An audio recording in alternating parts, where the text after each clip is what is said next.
Blooming ബഡ്സിന്റെ പുതിയ എപ്പിസോഡിലേക്ക് എല്ലാ കുഞ്ഞു കൂട്ടുകാർക്കും സ്വാഗതം. കൂട്ടുകാരെ, ഇന്ന് നമ്മുടെ സുനിത സിസ്റ്റർ വന്നിരിക്കുന്നത് 2 ഗ്ലാസും 2 നാരങ്ങയൊക്കെ ആയിട്ടാണ്.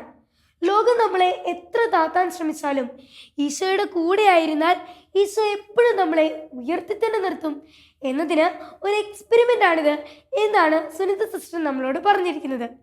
അപ്പം നമുക്ക് സുനിത സിസ്റ്ററിൻ്റെ വാക്കുകൾ ശ്രമിക്കാം. പോകാം തേൻമൊഴികൾ.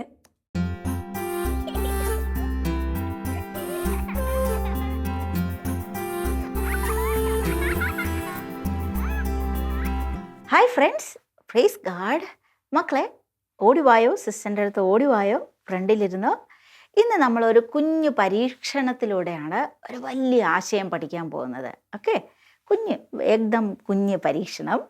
ഇതെന്നാ, വെള്ളമാണ്. ഗ്ലാസ്സിൽ നിറയെ ശുദ്ധജലം, നമുക്ക് കുടിക്കാൻ പാകത്തിനുള്ള വെള്ളമാണ്.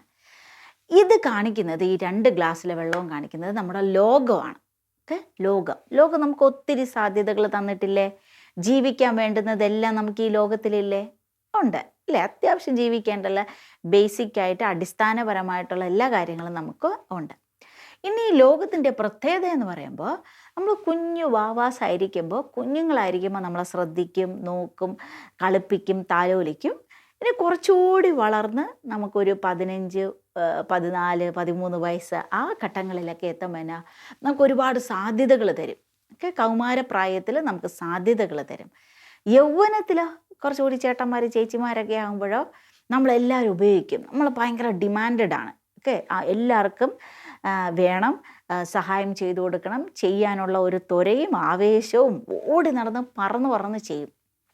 കുറച്ചുകൂടി പ്രായമാകുമ്പോഴോ ഒക്കെ കുറച്ചുകൂടി മുടിയൊക്കെ നരച്ച് ആരോഗ്യത്തിനൊക്കെ വേദനകളും പ്രശ്നങ്ങളും ഒക്കെ പ്രതിസന്ധികളൊക്കെ വരുമ്പോൾ നമ്മൾ പതിയെ നമ്മൾ കുറച്ചുകൂടി വയസ്സാകുമ്പോൾ മാറ്റിവെക്കും. കുറച്ചുകൂടി പ്രായമാകുമ്പോഴോ 80, 70 അങ്ങ് കഴിഞ്ഞ് 90 ആ വയസ്സുകളിലാവുമ്പോൾ നമ്മൾ പതിയെ മാറ്റി നിർത്തും. ലോകം ഇങ്ങനെ ഒഴിവാക്കാൻ ശ്രമിക്കും. കുറച്ചുകൂടി തീരെ അവശതയാകുമ്പോൾ ലോകത്തിന് എങ്ങനെയെങ്കിലും നമ്മളെ തട്ടിക്കളഞ്ഞാൽ മതി. ഓക്കെ, നമ്മൾ എങ്ങനെയെങ്കിലും അങ്ങ് ഒഴിവാക്കണം. ഓക്കെ, ക്രമേണ നമ്മൾ മരിക്കുമ്പോഴോ എത്രയും വേഗം നമ്മൾ അങ്ങ് മറവ് ചെയ്യും, വേണ്ട. ഓക്കെ, ഇതാണ് ലോകത്തിൻ്റെ പ്രത്യേകത. വെറും കൈയുമായി വന്നു, വെറും കൈയുമായിട്ട് നമ്മൾ പറഞ്ഞുവിടും. ഇനി ഇത് കണ്ടോ, നാരങ്ങ. വീട്ടിൽ നമ്മുടെ ഫ്രിഡ്ജിലൊക്കെ കാണും നാരങ്ങ. എന്നാ ചെയ്യുന്നത്? നമ്മൾ തളർന്നൊക്കെ വരുമ്പോൾ ഇതിനെ മുറിക്കുന്നു, നമ്മൾ പിഴിഞ്ഞ് ഇച്ചിരി ഉപ്പൊക്കെ ഇട്ട് കലക്കി കുടിക്കുമ്പോൾ എന്ത് ആശ്വാസമായിരിക്കും അല്ലേ? അതുപോലെ ഇത് നമ്മുടെ ജീവിതമാണ്. എൻ്റെ ജീവിതം, നിങ്ങളുടെ ജീവിതം. പുറന്തൊലി കാണും നല്ല ഭംഗിയാണ്, നല്ല കട്ടിയാണ്. പക്ഷെ അകത്ത് പൊളിച്ചെടുക്കുമ്പോൾ ഭയങ്കര സോഫ്റ്റാണ് അല്ലേ? സോഫ്റ്റാണ്. ഇതുപോലെയാണ് ജീവിതത്തിൽ. പുറന്തൊലി കാണുമ്പോൾ ഭയങ്കര സംഭവമാണെന്ന് തോന്നും, ഭയങ്കര ധൈര്യവതിയാണെന്ന് തോന്നും, എല്ലാം നേരിടാനുള്ള കപ്പാസിറ്റി ഉണ്ടെന്ന് തോന്നും. പക്ഷെ ഉള്ളിലേക്ക് പോകുമ്പോൾ ഭയങ്കര സോഫ്റ്റാണ്. ഇതുപോലെയാണ് നമ്മൾ സഹനങ്ങളും ദുഃഖവും. ഇതിൽ പുളിയൊക്കെ ഇല്ലേ? ഇതുപോലെ ഇച്ചിരി പുളിയും സ്നേഹവും ദുഃഖവും സങ്കടങ്ങളും ഒക്കെ ചേർന്ന് ഒരു ജീവിതമാണ് നമ്മുടെ ലൈഫ്. ഓക്കെ, അപ്പം നാരങ്ങ ആരാ? നമ്മൾ ഓരോരുത്തരും. ഇതോ ലോകം. ഈ സ്പൂണ് നമ്മളെ സഹായിക്കുന്ന അല്ലേ? നമുക്ക് ഭക്ഷണം കഴിക്കണമെങ്കിൽ നമ്മൾ കോരി നമ്മുടെ വായിലേക്ക് ആ ഭക്ഷണം എത്തിക്കുന്ന സ്പൂണ്. നമ്മളെ സഹായിക്കുന്ന നമ്മളെ പപ്പയും അമ്മയും കൂട്ടുകാരും ആരും വരും. ഓക്കെ, ഇതെന്താണെന്ന് മനസ്സിലായോ? ഇത് ഉപ്പ്.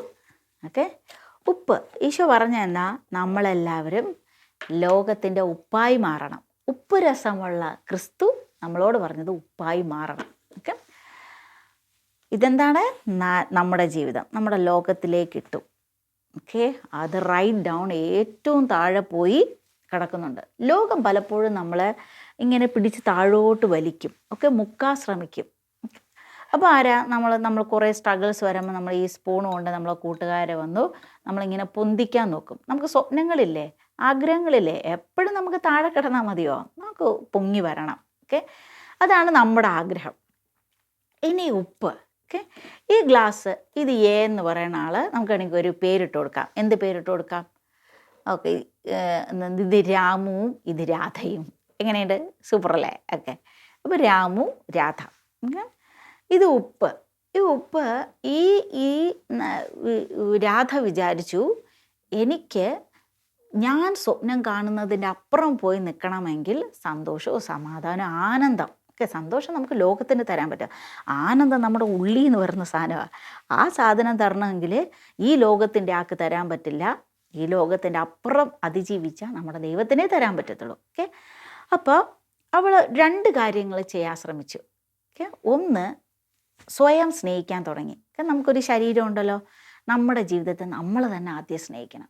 മറ്റുള്ളവർ വന്ന് നമ്മളെ സ്നേഹിക്കണം, അവാർഡ് തരണമെന്ന് വിചാരിച്ചാൽ നടക്കില്ല, നടക്കുന്ന കാര്യമല്ല, അത് നമുക്ക് എപ്പോഴും കിട്ടത്തുമില്ല. എന്നാൽ നമുക്ക് ഇത്രയും സമ്പന്നമായിട്ട് നമ്മളെ തന്നെ സ്നേഹിക്കണം. അപ്പോൾ 2 കാര്യങ്ങളാണ് രാധ അവളുടെ ജീവിതം പൊക്കിയെടുക്കാൻ വേണ്ടി ശ്രമിച്ചത്. ഓക്കെ, ഒന്ന് നമ്മളെ തന്നെ സ്നേഹിക്കണം, രണ്ടാമത്തത് ക്രിസ്തുവിനെ സ്നേഹിക്കണം. ഇപ്പോൾ സിസ്റ്റർ പണ്ട് എപ്പോഴും പറയാറില്ലേ, നമ്മൾ ഐ ലവ് യു പറയണം, കെട്ടിപ്പിടിക്കണം, ഈശോയേന്ന് നീട്ടി വിളിക്കണം. അങ്ങനെയൊക്കെ ചെയ്യുമ്പോൾ നമുക്ക് ക്രിസ്തുവിൻ്റെ ഉപ്പുരസം നമുക്കും കിട്ടും. ഓക്കെ, അപ്പോൾ സിസ്റ്റർ കുഞ്ഞ് പ്രാർത്ഥിച്ച് അവളുടെ ജീവിതത്തിൽ ക്രിസ്തുവില്ലാതെ ഇനി ഒരു വഴിയില്ല, ഓക്കെ, എന്ന ഒരു രീതിയിൽ അവളെത്തി. ഓക്കെ, ക്രിസ്തു എന്നാൽ വെറുതെ ഒരിടത്തായിരിക്കുമോ, കലങ്ങി നമ്മളുടെ ജീവിതത്തിൽ എല്ലായിടമായിരിക്കും. നമ്മുടെ വാക്കിൽ വരും അല്ലേ, നമ്മുടെ ചിന്തയിൽ വരും, നമ്മുടെ പെരുമാറ്റത്തിൽ വരും, ഒക്കെ ക്രിസ്തു മയമായി തീരും. ഓക്കെ കേട്ടോ. ഇനി ഈ ലൈഫ് നമ്മൾ അവളുടെ ജീവിതത്തിലും വെള്ളത്തിൽ ജീവിക്കണം, ഒക്കെ ലോകത്തിൽ ജീവിക്കണം, നമുക്ക് വേറെ ലോകമില്ല. കണ്ടോ, ഇപ്പം എന്നാ മക്കളെ നോക്കിക്കേ, എന്താ സംഭവിച്ചേ, മുകളിൽ ദേ കിടക്കുന്നു, നേരത്തെ താഴേണ്ടത് ഇത് പൊങ്ങിക്കിടക്കുന്നു. ഇതുപോലെ ജീവിതത്തിൽ നമ്മളെ പൊക്കി നിർത്തണമെങ്കിൽ നമുക്ക് ഈശോപ്പ വേണം. ഇനി ശത്രുക്കൾ വരും. ഓക്കെ, നമ്മൾ ഈ ലോകത്ത് ജീവിക്കുമ്പോൾ ശത്രുക്കളും മിത്രങ്ങളുണ്ട്, അവർ വന്ന് നമ്മളിങ്ങനെ താഴ്ത്താൻ ശ്രമിക്കും. ഓക്കെ, നീ അങ്ങനെ ഇപ്പം വരണ്ട, അങ്ങനെ ഇങ്ങനെ താന്ന് കിടന്നാൽ മതി എന്ന് പറഞ്ഞ് നമ്മളെ എത്ര താഴ്ത്തിയാലും താഴുമോ, ദൈവം അവിടെ നിന്ന് മാറ്റി വീണ്ടും പൊക്കി നിർത്തും. ഓക്കെ, അപ്പോൾ ഇതിൽ നിന്ന് നമ്മൾ പഠിക്കുന്ന ഒരു കാര്യം, ലോകം നമ്മളെ താക്കാൻ ശ്രമിക്കുമ്പോൾ ദൈവം നമ്മളെ പൊക്കി നിർത്തും. ഓക്കെ, പൊക്കി നിർത്തും. അപ്പോൾ പൊങ്ങിക്കിടക്കണമെങ്കിൽ ആരെ ചേർത്ത് പിടിക്കണം, ദൈവത്തെ ചേർത്ത് പിടിക്കണം. അപ്പോൾ അതിന് സിമ്പിൾ വഴിയേ ഉള്ളൂ, ഈശോയെ ഈശോയെ ഈശോ. ഇങ്ങനെ നമ്മൾ ഹാർട്ട് ബീറ്റ് അടിക്കില്ലേ അല്ലേ, നമ്മളിങ്ങനെ ശ്രദ്ധിച്ചാൽ നമുക്ക് ഹാർട്ട് ബീറ്റ് കേൾക്കാൻ പറ്റും. ആ ഹാർട്ട് ബീറ്റ് പോലെ നമ്മുടെ മനസ്സിൽ, നമ്മുടെ ചിന്തയിൽ, നമ്മുടെ വാക്കിൽ വരേണ്ട വാക്കാണ് ഈശോയെ ഈശോയെ, കാത്തോണേ, രക്ഷിക്കണേ, കൂടെ വരണേ, ഇങ്ങനെ.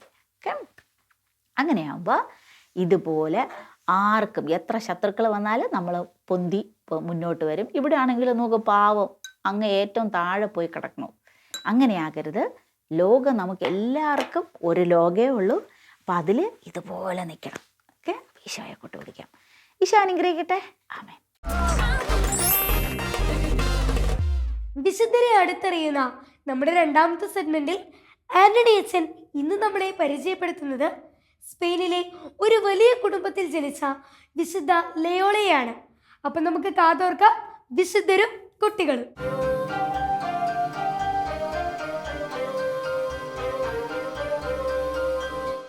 സ്നേഹമുള്ള കുട്ടികളെ, വിശുദ്ധരും കുട്ടികളും എന്ന ഈ പരിപാടിയിലേക്ക് ഒരിക്കൽ കൂടി സ്വാഗതം.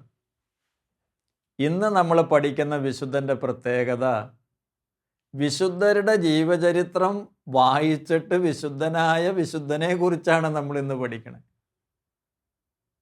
നിങ്ങൾ കേട്ട് കാണും, കാരണം നിങ്ങളുടെ ചേട്ടന്മാരും ചേച്ചികളൊക്കെ ചിലപ്പോൾ CLC-യിലുണ്ടായിരിക്കും. CLC-യിലുള്ളവരെ സംബന്ധിച്ചിടത്തോളം വളരെ പ്രധാനപ്പെട്ട, അതുമായി ബന്ധപ്പെട്ടിരിക്കുന്ന വിശുദ്ധനാണ് വിശുദ്ധ ഇഗ്നേഷ്യസ് ലയോള. പ്രശസ്തമായിട്ടുള്ള ഫുട്ബോൾ ടീമുകളൊക്കെയുള്ള സ്പെയിനിലാണ് ജനനം. സ്പെയിനിലെ ലയോള മാളികയിൽ ജനിച്ചിരിക്കുന്ന വിശുദ്ധനാണ്. യുദ്ധങ്ങൾ അതിൽ പങ്കെടുക്കുക എന്നുള്ളതൊക്കെയാണ് ഈ മാളികയിലൊക്കെ ജനിക്കുന്നവരുടെയൊക്കെ പ്രത്യേകതകളെന്ന് നിങ്ങൾക്കറിയാം. ഈ വിശുദ്ധൻ ചെറുപ്പമായിരുന്ന സമയത്ത് യുദ്ധത്തിൽ പങ്കെടുക്കുകയും വെടിയുണ്ട കൊണ്ട് 2 കാലിനും പരിക്ക് പറ്റുകയും ചെയ്തു. ആശുപത്രിയിലായിരുന്ന സമയത്ത് പല ഓപ്പറേഷനുകളിലൂടെ കടന്നു പോകേണ്ടി വന്നു. ഒരു കാലിന് കുറച്ച് നീളം കുറയാനും അതുവഴി ഇടയാക്കുകയൊക്കെ ചെയ്തു. എന്നാൽ ജീവിതത്തിന് വഴിത്തിരിവുണ്ടായ ഒരു കാലഘട്ടമായിരുന്നു ആശുപത്രിവാസം. ഏത് പ്രതിസന്ധിയിലും ദൈവത്തിൻ്റെ ആത്മാവ് പ്രവർത്തിച്ചാൽ അതൊക്കെ വിശുദ്ധ ജീവിതത്തിന് ഉപകരിക്കുമെന്നുള്ളത് വിശുദ്ധ ഇഗ്നേഷ്യസ് ലയോളയുടെ ജീവിതം സാക്ഷ്യപ്പെടുത്തുകയാണ്. യേശുക്രിസ്തുവിൻ്റെ ചരിത്രവും വിശുദ്ധരുടെ ജീവചരിത്രവും വായിക്കുന്നതിൽ ആശുപത്രി വാസം അദ്ദേഹത്തിന് വളരെയേറെ ഉപകരിച്ചു. ധാരാളമായിട്ട് യേശുക്രിസ്തുവിൻ്റെ ജീവചരിത്രവും വിശുദ്ധരുടെ ജീവചരിത്രവും വായിച്ച് അത് ഹൃദയസ്ഥമാക്കാനായിട്ട് പരിശ്രമിക്കുന്നതിനിടയിൽ ചെറുപ്പക്കാരനായ വിശുദ്ധ ഇഗ്നേഷ്യസ് തന്നോട് തന്നെ ചോദിച്ചൊരു ചോദ്യം, അവനും അവൾക്കും വിശുദ്ധരാകാമെങ്കിൽ എനിക്കെന്തുകൊണ്ടത് സാധ്യമല്ല? എന്നെ ശ്രവിക്കുന്ന കുട്ടികളായ നിങ്ങൾ ഓരോരുത്തരും നിങ്ങളോട് തന്നെ ചോദിക്കേണ്ട അടിസ്ഥാനപരമായൊരു ചോദ്യമാണിത്. അവനും അവൾക്കും വിശുദ്ധരാകാമെങ്കിൽ എനിക്കെന്തുകൊണ്ടത് സാധ്യമല്ല? നമ്മുടെ പോലെയുള്ള ജീവിത പ്രതിസന്ധികളിലൂടെ കടന്നു പോയിട്ടുള്ള മനുഷ്യരാണ് വിശുദ്ധരായി മാറിയത്. മാതാപിതാക്കൾ നഷ്ടപ്പെട്ടവർ, പഠിക്കാൻ പ്രയാസമുണ്ടായിരുന്നവർ, രോഗപീഠകളിലൂടെ കടന്നുപോയവർ, തെറ്റിദ്ധാരണ, ദാരിദ്ര്യം, ഇങ്ങനെയൊക്കെയുള്ള പ്രയാസങ്ങളിലൂടെ കടന്നുപോയവർ, ആശുപത്രിയിൽ നീണ്ട നാളുകൾ കിടക്കേണ്ടി വന്നവർ, ഇങ്ങനെയൊക്കെ ഉള്ളവർ വിശുദ്ധരായെങ്കിൽ നമ്മൾ നമ്മളോട് തന്നെ ഈ ചോദ്യം ചോദിക്കണം. നമ്മളെക്കാളും വളരെയേറെ പ്രതിസന്ധികളിലൂടെ കടന്നുപോയവർ വിശുദ്ധരായെങ്കിൽ നമ്മൾ അടിസ്ഥാനപരമായി ഈ ചോദ്യം മറക്കരുത്. എന്താണ് ചോദ്യം? അവനും അവൾക്കും വിശുദ്ധരാകാമെങ്കിൽ എനിക്കെന്തുകൊണ്ടത് സാധ്യമല്ല? ഇഗ്നേഷ്യസ് സ്വന്തമായിട്ട് ധ്യാനിക്കുകയും പ്രാർത്ഥിക്കുകയും പഠിക്കുകയൊക്കെ ചെയ്തതിൻ്റെ വെളിച്ചത്തിൽ എഴുതിയിട്ടുള്ള ഒരു ഗ്രന്ഥമാണ് ആധ്യാത്മിക അഭ്യാസങ്ങൾ. ഇതൊക്കെ എത്രയോ പേർക്ക് ഉപകരിച്ചു. ഇഗ്നേഷ്യസിൻ്റെ രീതികൾ, കാര്യങ്ങളൊക്കെ പഠിച്ച് വിശുദ്ധ ജീവിതം നയിക്കാനായിട്ട് ഇത് അനേകർക്ക് സഹായകമായിട്ടുള്ളതാണ്. നിങ്ങൾക്കറിയാവുന്നതുപോലെ പ്രൊട്ടസ്റ്റൻ്റ് വിപ്ലവകാലത്തൊക്കെ കത്തോലിക്ക തിരുസഭയെ അടിയുറച്ച വിശ്വാസത്തിൽ മുന്നോട്ട് പോകാൻ സഹായിച്ച ഈശോ സഭ വിശുദ്ധ ഇഗ്നേഷ്യസ് ലയോളയുടെ നേതൃത്വത്തിലാണ് സ്ഥാപിതമായത്. വിശുദ്ധ ഫ്രാൻസിസ് സേവ്യറിനെ പോലെയുള്ളവർ കൂടെ നിന്ന് സപ്പോർട്ട് ചെയ്തു എന്നതും നമുക്ക് ഓർക്കാം. വിശുദ്ധ ഇഗ്നേഷ്യസ് ലയോളയുടെ മരണസമയത്ത് തന്നെ ഈശോ സഭയ്ക്ക് 100ഓളം ആശ്രമങ്ങളും 1000ഓളം അംഗങ്ങളുമുണ്ട്.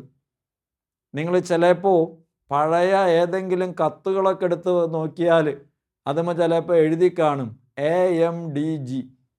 ഇത് വിശുദ്ധ ഇഗ്നേഷ്യസിൻ്റെ മുദ്രാവാക്യമാണ്. AMDG എന്ന് പറഞ്ഞാൽ നമുക്കെന്താ മനസ്സിലാവണേ? പക്ഷെ അതിൻ്റെ മലയാളത്തിലുള്ള അർത്ഥം ദൈവത്തിൻ്റെ കൂടുതൽ സ്തുതിക്ക് എന്നാണ്. ദൈവത്തിൻ്റെ കൂടുതൽ സ്തുതിക്ക്. ഇത് വിശുദ്ധ ഇഗ്നേഷ്യസിൻ്റെ മുദ്രാവാക്യമാണ്. ഇത് വിശുദ്ധ ഇഗ്നേഷ്യസിൻ്റെ മാത്രം മുദ്രാവാക്യമായിട്ട് നിൽക്കേണ്ടതല്ല. എൻ്റെയും നിങ്ങളുടെയും മുദ്രാവാക്യവുമായിട്ട് ഇത് മാറണം. ദൈവത്തിൻ്റെ കൂടുതൽ സ്തുതിക്ക്. ഞാൻ എന്തു ചെയ്താലും, പഠിച്ചാലും, പ്രാർത്ഥിച്ചാലും, കളിച്ചാലും, നന്മകൾ ചെയ്താലും യേശുക്രിസ്തുവിൻ്റെ നാമത്തിൽ ആ നന്മകൾ ചെയ്യാനും അതുവഴി തീക്ഷ്ണതയോട് കൂടിയിട്ട് മറ്റുള്ളവർക്ക് കൂടി ജീവിക്കാനും നന്മകൾ ചെയ്യാനും വിശുദ്ധ ജീവിതം നയിക്കാനും എൻ്റെ വാക്കുകളും പ്രവൃത്തിയും കൂടിയിട്ട് കാരണമാകണം.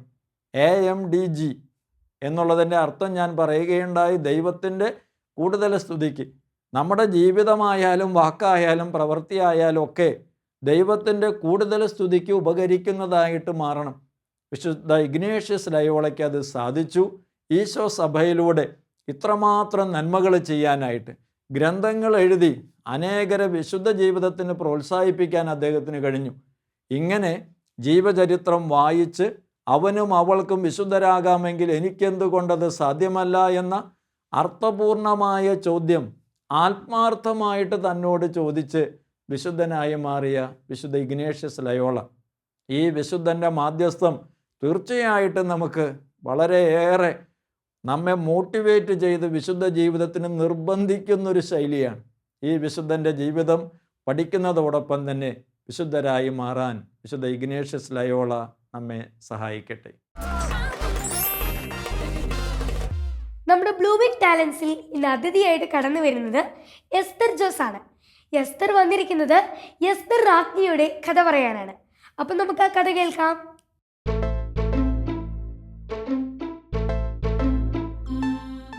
ഹായ് കൂട്ടുകാരെ, ധീര്യം സുന്ദരിയുമായ എസ്തേർ രാജ്ഞിയുടെ കഥ കേട്ടാലോ? പേർഷ്യയിലെ രാജ്ഞിയായിരുന്നു എസ്തേർ. അവളുടെ ഭർത്താവായ രാജാനും പോലും അറിയില്ലായിരുന്നു അവൾ ഒരു യഹൂദ സ്ത്രീയാണെന്ന്. അവളെ വളർത്തി വലുതാക്കിയത് കൊട്ടാരത്തിൽ ജോലി ചെയ്തിരുന്ന, ദൈവത്തിൽ അടിയുറച്ചു വിശ്വസിച്ചിരുന്ന മൊർദെഖായിയായിരുന്നു. രാജാവിൻ്റെ ഉപദേശകനായ ഹാമാന് മൊർദെഖായിയെയും യഹൂദ ജനത്തെയും ഇഷ്ടമില്ലായിരുന്നു. അവർ അപകടകാരികളാണെന്നും അവരെയെല്ലാം കൊല്ലണമെന്നും അവൻ രാജാവിനോട് സൂത്രത്തിൽ പറഞ്ഞു. അവരെ കൊല്ലാനുള്ള അനുമതിയും വാങ്ങി.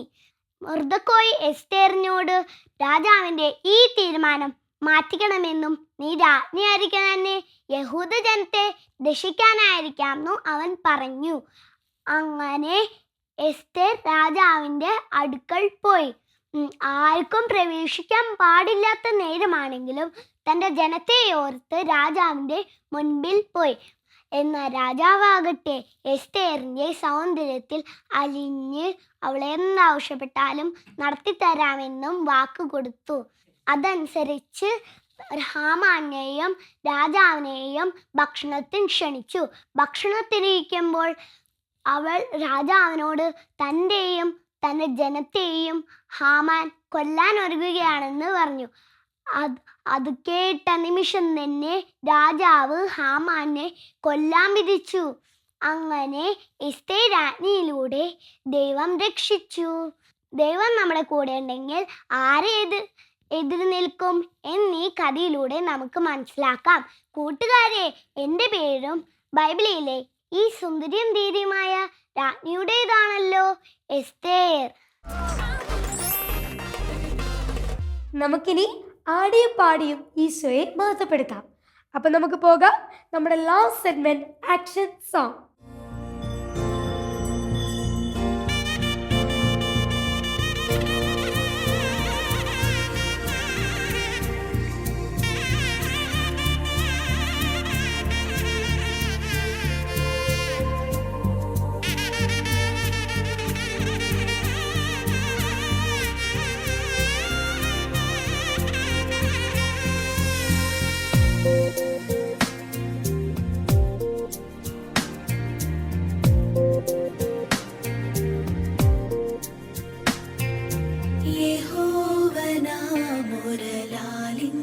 నూతన మహాదయను నను గణించెను.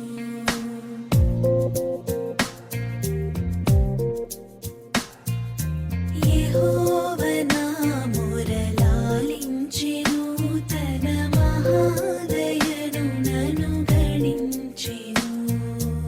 అహర్నిశలదీనహీనుడగు నాను ఆయనెడు ధ్వని గ్రహించెను.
చెను శ్రమ కలాపములకు సెలవిచ్చెను విలాపములకు చెవినిచ్చెను శ్రమ కలాపములకు సెలవిచ్చెను శిలానగముపైకి లాగినను సుఖ కళావళుల్ మనసులోన నిలిచెను